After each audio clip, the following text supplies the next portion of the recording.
Start. हम जब जब असंगठित हुए, हमें आर्थिक व राजनीतिक रूप में इसकी कीमत चुकानी पड़ी। हमारे विचारों में जब जब संकीर्णता आई, आपस में झगड़े हुए, हमने जब कभी नए विचारों से अपना मुंह मोड़ा, हमें हानि ही हुई। हम विदेशी शासन के अधीन हो गए। पैरा, ये बातें स्वर्गीय प्रधानमंत्री इंदिरा गांधी ने अखिल भारतीय राष्ट्रीय एकता सम्मेलन के दौरान कही थीं। सचमुच राष्ट्रीय एकता सशक्त और समृद्ध राष्ट्र की आधारशिला होती है। राष्ट्रीय एकता के छिन्न भिन्न होने पर देश की स्वतंत्रता भी अक्षुण्ण नहीं रह पाती। राष्ट्रीय एकता का तात्पर्य है राष्ट्र के विभिन्न घटकों में परस्पर एकता, प्रेम एवं भाईचारे का कायम रहना, भले ही उनमें वैचारिक और आस्थागत असमानता क्यों न हो। पैरा, भारत में कई धर्मों एवं जातियों के लोग रहते हैं, जिनके रहन सहन एवं आस्था में अंतर तो है ही, साथ ही उनकी भाषाएं भी अलग अलग हैं। इन सब के बावजूद पूरे भारतवर्ष के लोग भारतीयता की जिस भावना से ओतप्रोत रहते हैं, उसे राष्ट्रीय एकता का विश्व भर में सर्वोत्तम उदाहरण कहा जा सकता है। राष्ट्रीय एकता का परिणाम है कि जब कभी भी हमारी एकता को खंडित करने का प्रयास किया गया, भारत का एक एक नागरिक सजग होकर ऐसी असामाजिक शक्तियों के विरुद्ध खड़ा दिखाई दिया। रविंद्रनाथ टैगोर ने कहा है, कोट, भारत की एकता तथा चेतना समय की कसौटी पर सही सिद्ध हुई है। D coat.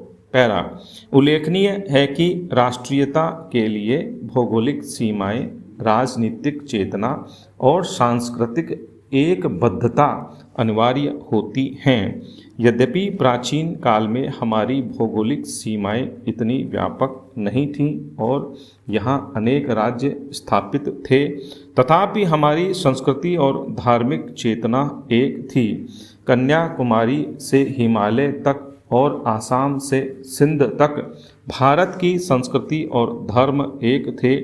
यही एकात्मकता हमारी राष्ट्रीय एकता की नींव थी। भिन्न भिन्न क्षेत्रों में अपनी अपनी अलग परंपरा, रीति रिवाज व आस्थाएं थीं, किंतु समूचा भारत एक सांस्कृतिक सूत्र में आबद्ध था। इसी को अनेकता में एकता और एवं विविधता में एकता कहा जाता है, और यही पूरी दुनिया में भारत की अलग पहचान स्थापित कर इसके गौरव को बढ़ाता है। पैरा, हम जानते हैं कि राष्ट्र की आंतरिक शांति एवं तथा सुव्यवस्था और बाहरी दुश्मनों से रक्षा के लिए राष्ट्रीय एकता परम आवश्यक है। यदि हम भारतवासी किसी कारणवश छिन्न भिन्न हो गए, तो हमारी पारस्परिक फूट को देखकर अन्य देश हमारी स्वतंत्रता को हड़पने का प्रयास करेंगे। इस प्रकार अपनी स्वतंत्रता की रक्षा एवं राष्ट्र की उन्नति के लिए भी राष्ट्रीय एकता परम आवश्यक है। इतिहास के अध्ययन से हमें पता चलता है कि प्राचीन काल में समूचा भारत एक ही सांस्कृतिक सूत्र में आबद्ध था, किंतु आंतरिक दुर्बलता के कारण विदेशी शक्तियों ने हम पर आधिपत्य स्थापित कर लिया। इन विदेशी शक्तियों ने हमारी सभ्यता और संस्कृति को नष्ट करना शुरू किया, जिससे हमारी आस्थाओं एवं धार्मिक मूल्यों का धीरे धीरे पतन होने लगा। पैरा, राष्ट्रीय एकता परिषद के अधिवेशन में तत्कालीन प्रधानमंत्री श्री मोरारजी देसाई ने कहा था, भारत में 1865 ईस्वी से पूर्व कभी सांप्रदायिक दंगे नहीं हुए।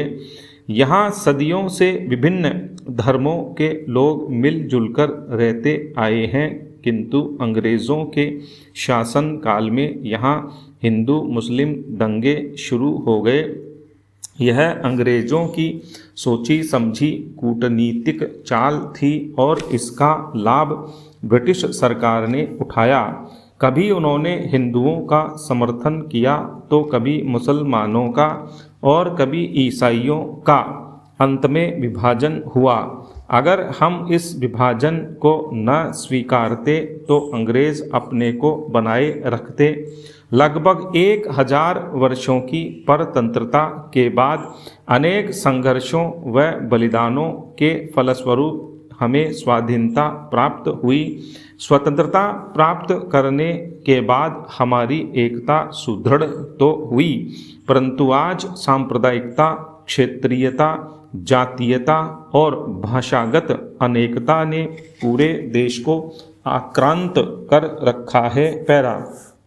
आज कभी देशवासी मंदिर मस्जिद को लेकर झगड़ पड़ते हैं तो कभी अंग्रेज़ी हिंदी को लेकर, कभी असम महाराष्ट्र जैसे राज्यों से अन्य राज्यवासियों को भगाया जाता है तो कभी एक ही धर्म के लोग जात पात की बातों पर उलझ पड़ते हैं।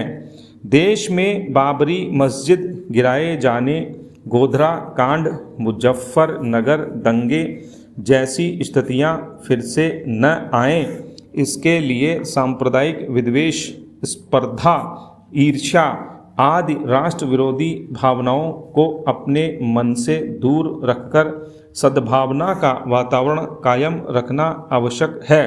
तभी हम डॉक्टर एस राधाकृष्णन की कही गई इस बात को सही साबित कर सकते हैं। भारत ही अकेला देश है जहां मंदिरों, गिरजाघरों, मस्जिदों, गुरुद्वारों और मठों में शांतिपूर्ण सह अस्तित्व है। पैरा। आज देश की राष्ट्रीय एकता को सबसे बड़ा खतरा आतंकवाद से है। आतंकवाद न केवल हमारी बल्कि संपूर्ण विश्व की समस्या है। आतंकवादियों द्वारा कभी मुंबई को निशाना बनाया जाता है तो कभी देश की राजधानी दिल्ली को। आज कश्मीर की समस्याएं आतंकवाद की ही देन हैं। पिछले 2 दशकों में इस आतंकवाद ने देश के कई राज्यों में अपार क्षति पहुंचाई है। इन सबके अतिरिक्त अलगाववादियों ने भी हमारी एकता को भंग करने का असफल प्रयास किया है। राष्ट्रीय एकता में बाधक अनेक शक्तियों में अलगाव की राजनीति भी एक है। यहाँ के राजनेता वोट बैंक बनाने के लिए कभी अल्पसंख्यकों में अलगाव के बीज बोते हैं, कभी आरक्षण के नाम पर पिछड़े वर्गों को देश की मुख्य धारा से अलग करते हैं, तो कभी किसी विशेष जाति, प्रांत या भाषा के हिमायती बनकर देश की राष्ट्रीय एकता को खंडित करने की कोशिश करते हैं। पैरा। जम्मू कश्मीर का विशेष दर्जा हो, खालिस्तान की मांग हो, असम या गोरखालैंड की पृथकता का आंदोलन हो, इन सब के पीछे वोट बैंक की राजनीति ही दिखाई पड़ती है। इस देश के हिंदू, मुसलमान, सिख, ईसाई सभी परस्पर प्रेम से रहना चाहते हैं, लेकिन भ्रष्ट राजनेता उन्हें बांटकर अपना उल्लू सीधा करने में जुटे रहते हैं। इन समस्याओं के समाधान का उत्तरदायित्व मात्र राजनेताओं अथवा प्रशासनिक अधिकारियों का ही नहीं है। इसके लिए तो संपूर्ण जनता को मिलजुल कर प्रयास करना होगा। पैरा।